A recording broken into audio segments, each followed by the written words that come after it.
देखिए video part number 6 और 7 में आपने पार्टनर्स के कैपिटल अकाउंट के बारे में डिटेल से देखा।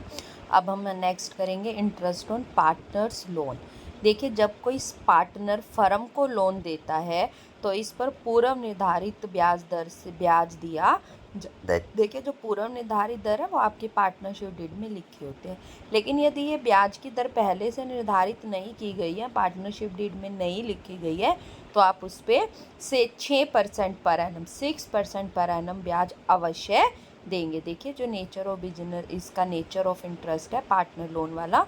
साझेदार द्वारा फर्म को दिए गए लोन का जो ब्याज है वो फर्म पर के लाभों पर प्रभार होता है। हमने पहले सीखा है लाभों के प्रभार और लाभों के बंटवारे में अंतर।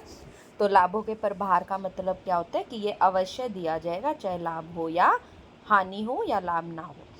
जो चार्ज लाभों पर प्रभार होता है, मीन्स जो आपका इंटरेस्ट ऑन पार्टनर लोन है वो P&L एप्रोप्रिएशन में नहीं आएगा, P&L अकाउंट में डेबिट किया जाएगा। देखिए क्योंकि P&L एप्रोप्रिएशन में तो वो आते हैं जो लाभों के बंटवारे होते हैं, लेकिन जो इंटरेस्ट ऑन लोन है वो लाभों पर प्रभार है, इसलिए P&L अकाउंट में डेबिट किया जाएगा।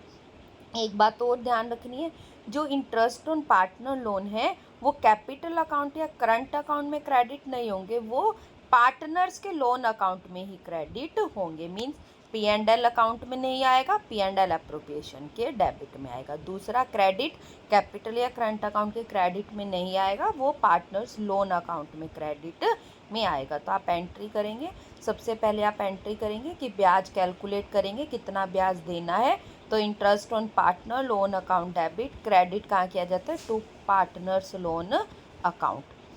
दूसरा, साझेदार द्वारा फर्म को दिए गए जो लोन है उसको हम बंद कहाँ से करेंगे, यहाँ पे आपने सीखा है P&L अकाउंट में डेबिट किया जाएगा। तो P&L account debit to interest on partners loan account. Next इसी में हम देखेंगे रेंट टू ए पार्टनर्स।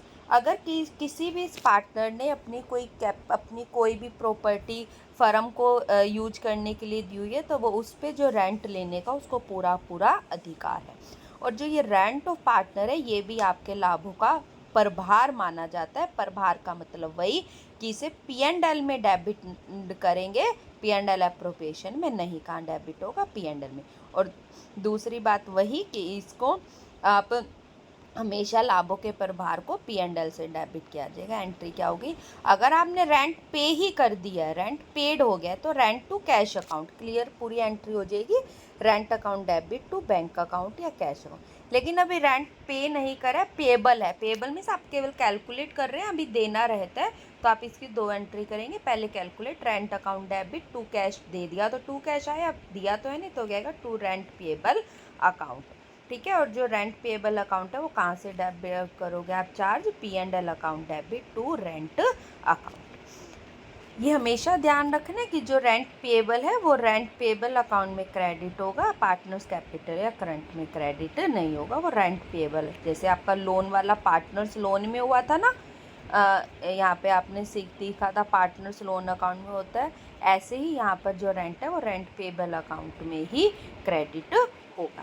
तो ये आपने इसमें दो दिखे, पार्टनर रेंट पार्टनर्स का या पार्टनर्स के लोन पर इंटरेस्ट। एक नंबर में बहुत ज़्यादा बार आता है, कितना ब्याज दिया जाता है पार्टनर्स के लोन पर, 6% पर एनम जरूर ध्यान रखना, 6% पर एनम।